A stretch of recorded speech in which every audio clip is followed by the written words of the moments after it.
From my fingertips to my unique double helix. From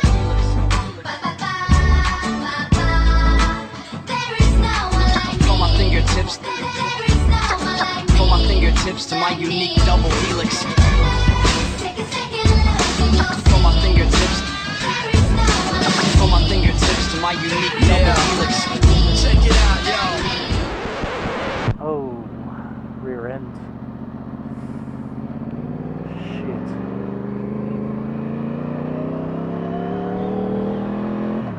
They had that girl on the stretcher, poor thing.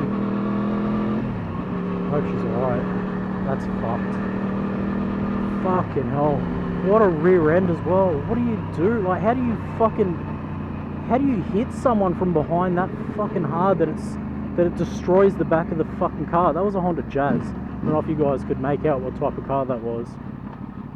Fucking right there, guys. That's the fucking reason why I split traffic.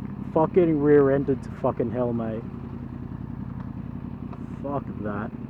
Mate, there's a reason motorcycles split, and it's not because we want to get home quicker, or like we're trying to jump queue, or trying to like cheat our way to the front or anything like that. The sole purpose for lane splitting and lane filtering is to put yourself in a safer position on the road, to stop shit like that back there from happening. What is going on, guys? AdrianNickelodeon coming at you from Sydney, Australia, and guess what? We're stuck in Sydney traffic again.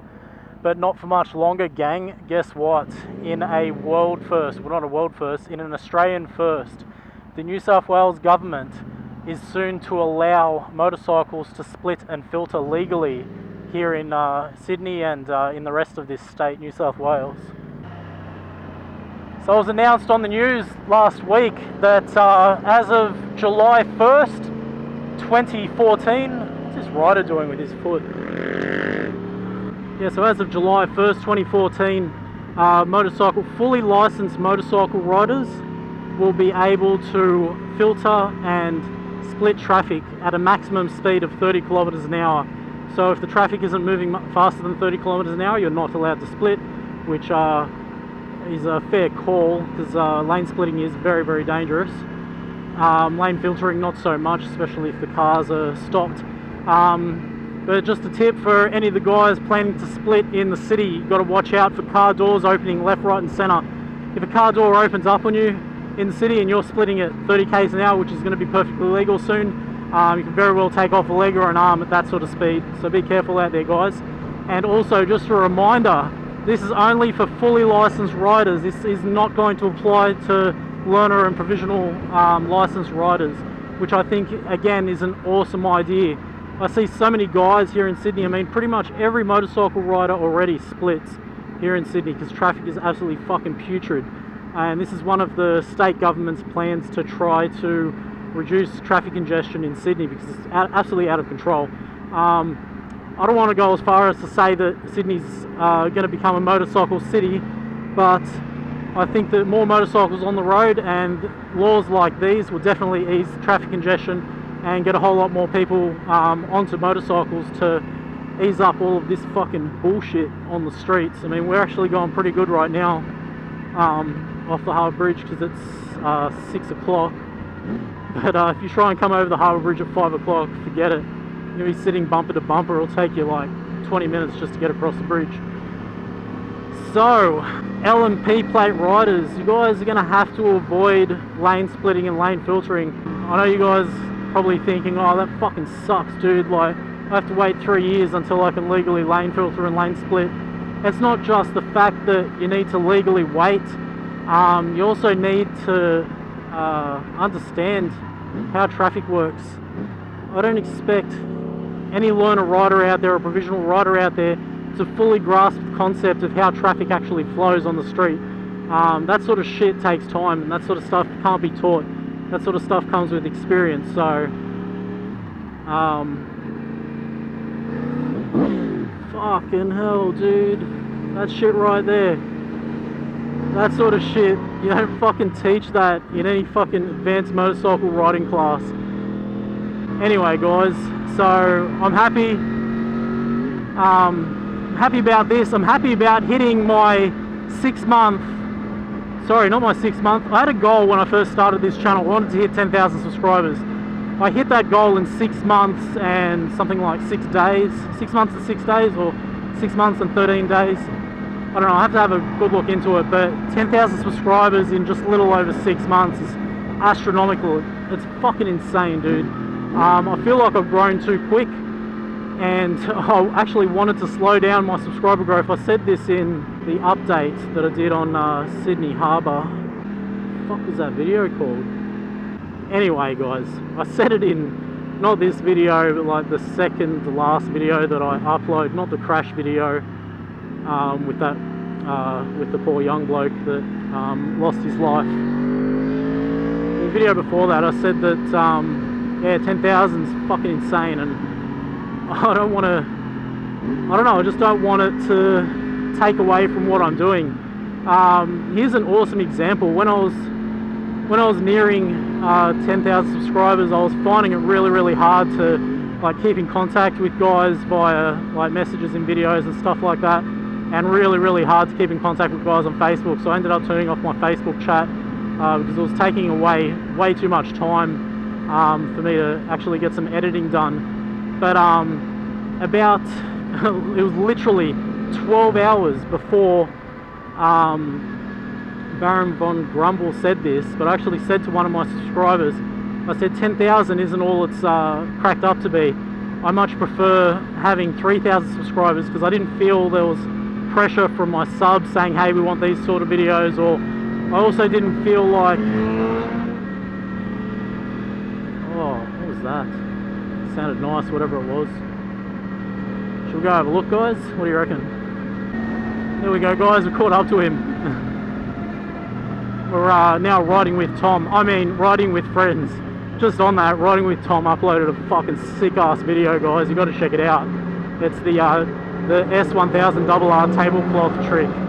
I'll chuck a link to that video up here in the annotations and also in the description of this video. But where was I before I was distracted by this beautiful bike? No fucking idea. Yeah, guys, 3,000 subscribers. So I said to one of my subscribers via personal message that 3,000 was where it was at. 3,000 was the sweet spot for me. It was like 2,500 or 3,000. I can't remember exactly what I said. That was where I didn't feel like I had pressure from guys saying you got to do these sort of videos, or also didn't feel like I had enough time to talk to people and stuff like that. Anyway, 12 hours later, BVG in someone else's comments, someone else's post on Facebook, posted a comment saying basically the exact same thing. I took a screenshot of it because I was blown away. I hope you don't mind, Baron. I'm going to chuck a screenshot of it up here.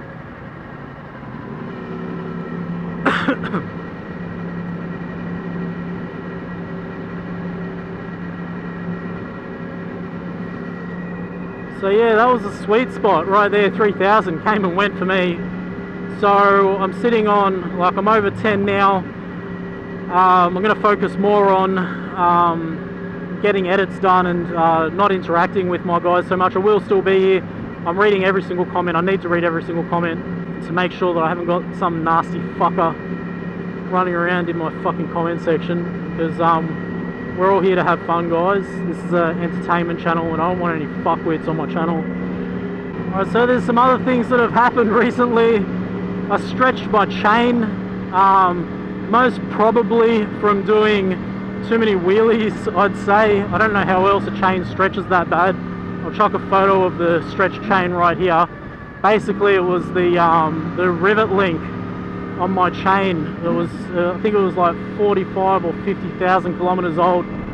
Yeah, that chain had been through hell and back, and it stretched all of a sudden sometime last week. So I needed to change it quick smart because it was starting to chew up my rear sprocket. So I changed my chain. I've thrown a new chain on there. I don't know if I've got a picture of it. If I do, I'll chuck it up right now. Where's that going to stop? Check out the new gold chain, by the way, guys. I changed the chain last night because I stretched two of the links. I don't actually know how I stretched two of the links. I can only assume it's from too many wheelies, but the old chain wasn't sitting on the sprocket properly. Two of these links weren't sitting on the sprocket teeth properly. So I've replaced a new chain. I can tell you right now, it's fucking awesome. Got so much more power out of the bike, because instead of the chain just grabbing up the top here to propel the wheel, it's now grabbing all the way around the sprocket and transferring all the power to the rear wheel. And it's a sick looking chain. There's a little bit of, oh yuck, that stuff's yuck. I've got to clean that up afterwards. Bling bling, motherfuckers. Looks sick.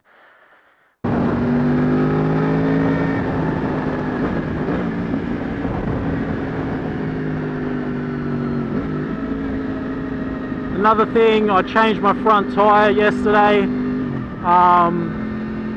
This is getting a little bit low, and I'm riding on it. This is the first day out on it today, so I'm just taking it easy. I just need to spin out all of that bullshit fucking casting material that they put inside of the rubber, inside of the cast, to release the tyre from the mould.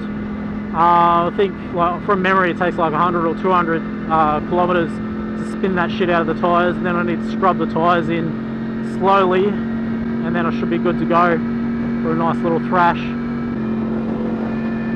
What else? Testing audio right now in this helmet. I'm wearing the new AGV Pista GP helmet. It is fucking loud as shit. With my old KBC VR2 helmet, I was able to get away with not wearing earplugs with it sometimes, but with this helmet I need to wear earplugs. This helmet absolutely roars. And it feels like, I've had a quick test of some of the footage, and it sounds like, to me, the helmet echoes a little bit. I don't know if you guys can hear that. It doesn't sound like it's echoing right now as I'm talking, but sometimes when I've got the visor down, the audio quality sounds a little bit shit. So I've adjusted the mic sensitivity. I'm going to give it a bit of a test. Alright, so guys, I think that's going to bring us to the end of this vlog. I just want to say something really quickly regarding my last video, or my second last video, depending on when this vlog goes up. I just want to thank you guys so much for being respectful in the comments. For me, that was like the biggest thing, for a guy to die and then like some fuckwit fucking internet troll just saying stupid fucking shit on a YouTube video, which is part of the reason why I didn't allow comments in the beginning. But I opened that stuff up, and I haven't had to ban anyone off my channel yet for their comments on there. So yeah, just thank you again for being respectful. And also for a lot of the young new guys out there that are new to motorcycle riding, you really should check out the comments in that video. There's a whole bunch of riders that have been riding for like double, triple the amount of time that I've been riding, for 30, 45 years, etc. And some of the stuff that they're saying absolutely rings true in terms of motorcycle safety, and in terms of advice, and in terms of what to look out for. That sort of information is priceless. It really is. Just stay safe out there, guys. Don't ride outside of your limits if you're an L and P plate rider. Even me, as a fully licensed rider on the road for 10 years, I've been in situations where I've ridden outside of my comfort zone.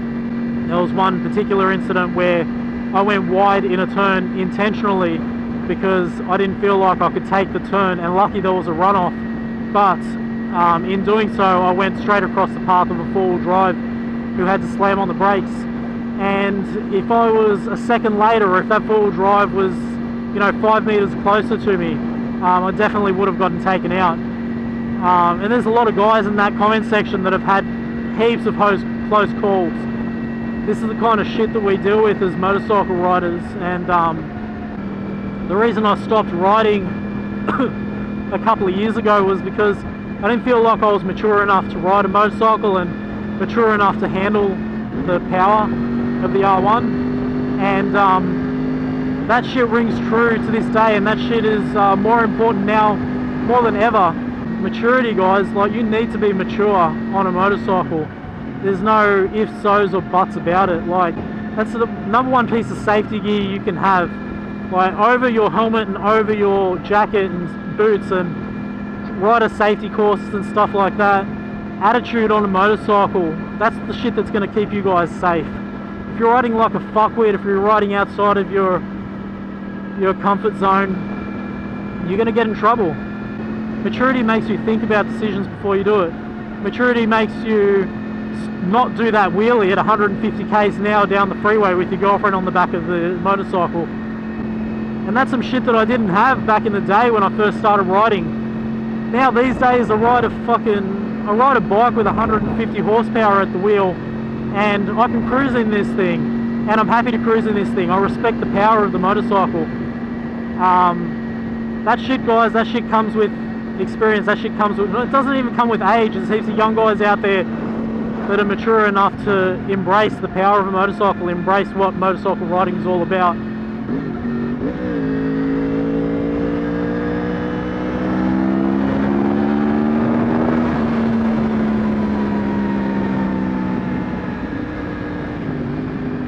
So maturity versus lane splitting, just back to that topic. Like, I know all of you L&P plate riders are like, oh fuck dude, I lane split already and I already know what I'm doing and I'm sweet. Like guys, I'm telling you right fucking now, it takes years and years and years to master the art of lane splitting and lane filtering properly. That shit, dude, like, there's a reason why the government have restricted that only to fully licensed riders, and I ask you guys, please respect that. Just to keep yourselves safe. So anyway guys, I think that's it. Adrian Nickelodeon out. Boop.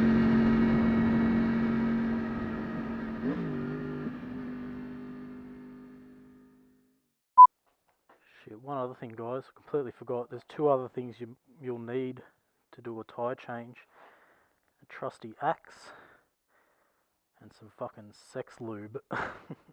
Seriously though guys, this fucking Versace song, they let anyone into the music industry these days. What the fuck? What a piece of shit, seriously.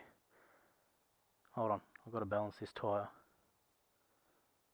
Yeah buddy, perfectly balanced. Adrian Nickelodeon.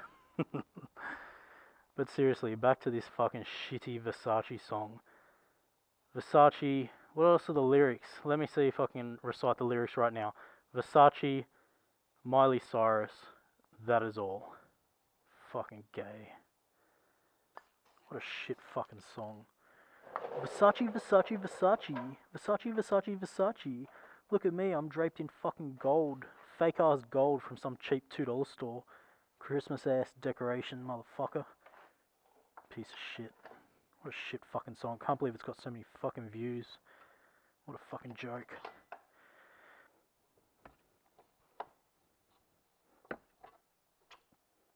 Boom.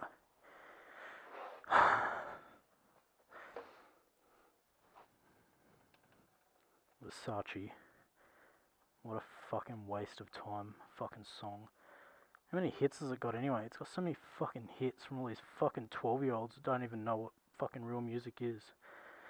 Seriously, go tune in to fucking any other rapper out there. Who's someone that I fucking listen to? Big Red Cap. There's a fucking mad-ass rapper from Australia.